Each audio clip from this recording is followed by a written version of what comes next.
What's up, y'all? It's Ike's Boom Boom Room here, back at you with another one. Just want to talk to you real quick about him. I know everybody's going to see it this weekend if they haven't been online to see the discourse about him already. But I got to see it early, a bit early. I saw it this week, maybe Tuesday, Wednesday at a screener here in New York City. I'm not gonna mince words with you.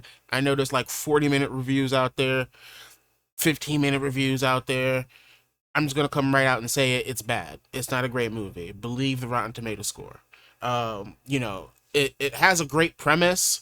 To my understanding, there was a lot about CTE in this film, and you can see it in the film, but apparently it got cut on the cutting room floor. I don't know if there was any pressure from certain sports organizations to not delve into that topic, but we live in a world right now where anybody can get the shakedown, and it doesn't really matter. It all comes down to money and perception, right? So let's just talk about the movie a little bit, all right? Some of the themes. Like, immediately you see a bunch of like Christianity symbolism, like a little like a lot of childlike worship, ritualistic symbolism. There's a lot of talk about sacrifice, the pressure of being an athlete, especially after the attack. Oh yeah, the guy, my man from Atlanta, who plays the white kid who accepts his black side. I knew that was him when I saw him too. Like nobody looks like this waffle colored Negro. Um, there's an attack in the movie that happens that causes him to get a cut in his head and possibly CTE, but it's never like followed up through. He gets attacked, and you would think that it's like the stepping stone into what we're going to delve into in this film. You never hear about it again, really. It's not a focal point of the film. You never get an answer about it. Although the ending does kind of lead you to believe that it's all part of the plan, this huge cabal, to get him on the team, to replace Marlon Wayans, who is like the star QB, who is also down with some ritualistic shit. The team is called the Saints or something religious, something like that. So it all folds in together. They all have this ritual, how they create their QBs, and it's a whole thing, right? But that's like what gets you seated. It's not what the movie should be about.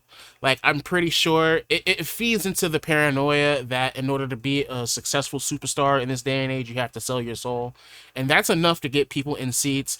It's enough to ride the coattails of like the tinfoil hat conspiracy theories that like live online. But it's not enough to tell a substantial story. It's not enough. The CTE stuff was supposed to be what carried you, but it's not here. Um, I'm gonna just look at my notes here. They depict fans as cults. It's a very stylized film, but like I've been saying here, it just scratches the surface of substance, and it barely gets any of that. Um, it gets into the hazing of it all, the strange practices that they taken, to just even to stay fit, all the drugs they take, all the shots, all the injections, all that shit. Um, Strange training regimens, what it means to be the GOAT one day and having to give it all up. Like that's a real thing that athletes face. Like all these things are touched on, and it's a real focal point of Marlon Wayne's character. By the way, Marlon Wayans, man, terrific in this film. I have to say that. I should have said that right off the bat. It's like Requiem of a Dream sort of like performance, where it's like very grounded, very serious, showing his acting chops, leaning into a bit of comedy here and there. It's really intense. I enjoy it. I just hate seeing Marlon Wayans get shafted dozens and dozens and dozens of times when it comes to movies, man. I don't know what the problem is. He's such a great actor. He's such a great comedian, but like his projects don't reflect his talent. And I don't know if that's an agent problem. I don't know if that's just a bad luck problem, because it seems like this was a great script until something happened, and then they just had a husk that they had to do something with. Anyway, it had your obligatory orgy. I don't want to get into super spoilers, but fuck it. They pass QB blood down to one another. So the initial QB transferred his blood to Marlon Wayans, and that's how he became a super QB. And now they're trying to do the same thing with my man from Atlanta. There can only be one. They have to kill each other. Yada yada yada. They have like a fight. It's like a Mandingo fight almost, which ties into like how the NFL is basically slave owners with millionaire slaves with billionaire slave owners. You know what I mean? It gets into that. Americanism as a cult. Ha ha! Are we living in fun times? Didn't this come out during a great week? Um, Contract signings are like making a pact with the devil or the cabal. Um, and it sets up like how this shit possibly it's happened since he was a little kid. All this shit has been organized.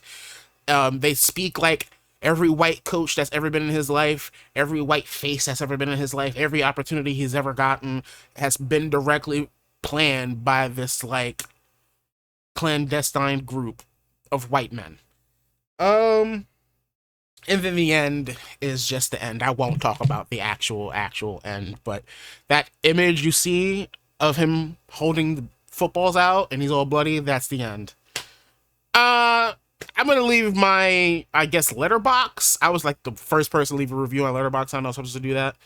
I'm gonna be writing about this at my other job, my day job. I'll leave a link to that when it goes live, so you can get some more in-depth thoughts, because what I want to talk about in depth is Jordan Peele, but I'll save that for that piece.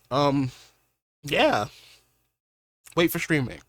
Wherever this lands. I just realized I still got my bonnet on. Fuck it! Because I'm out. Hope you're enjoying the content. Bye bye!